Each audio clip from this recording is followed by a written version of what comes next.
Hii ni Chum TV Online. Furaha kiganjani.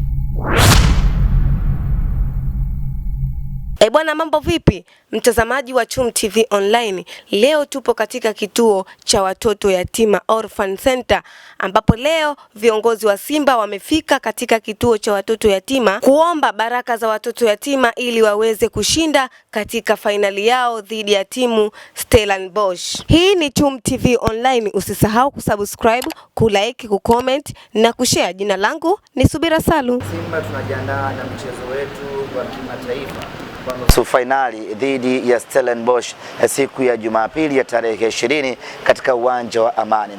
Tunahitaji ushindi katika mchezo huo. Ushindi haupatikani sehemu nyingine yoyote zaidi ya kwa Mwenyezi Mungu, na ili Mwenyezi Mungu akupe kile unachohitaji, basi walau ufanye yale ambayo yeye anakuhitaji kutoka kwake. Kwa hiyo Mwenyezi Mungu amesisitiza kuwalea na kuwatunza yatima, na sisi tumeleta sadaka yetu hii iwe kama sababu ya kumwomba Mwenyezi Mungu atufanyie sahar kuelekea mchezo wetu wa Jumapili tuweze kupata ushindi. Tumetoa sadaka hii, na katika sadaka hii tunapitisha dua yetu humo kumwomba Mwenyezi Mungu atufanyie kila aina ya wepesi tarehe 20 tuweze kupata ushindi.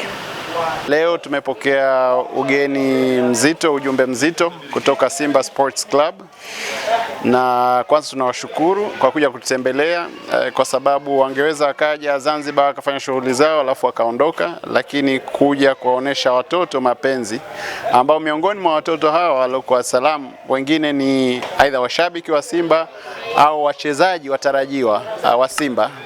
Kwa hiyo ni jambo lenye faraja kubwa sana kwa watoto wetu na kwa kituo chetu. Lakini la pili, hawakuja tu mikono mtupu, kwa sababu nasema mkono mtupu haurambwi.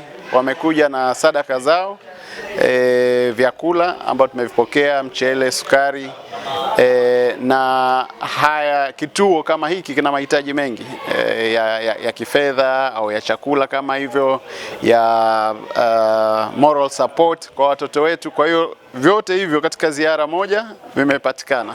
Kwa chakula tumekipata na inshallah kitawafaa watoto kwa wiki kadhaa, lakini hilo la moral support kwamba watoto wamejisikia kwamba kumbe Simba pamoja na ukubwa wao wanajali pia watoto na wamekuja kutuona. Kwa hiyo kwa niaba ya kituo tunawashukuru sana Simba Sports Club na Mo Dewji Foundation na washirika wao wengine wote.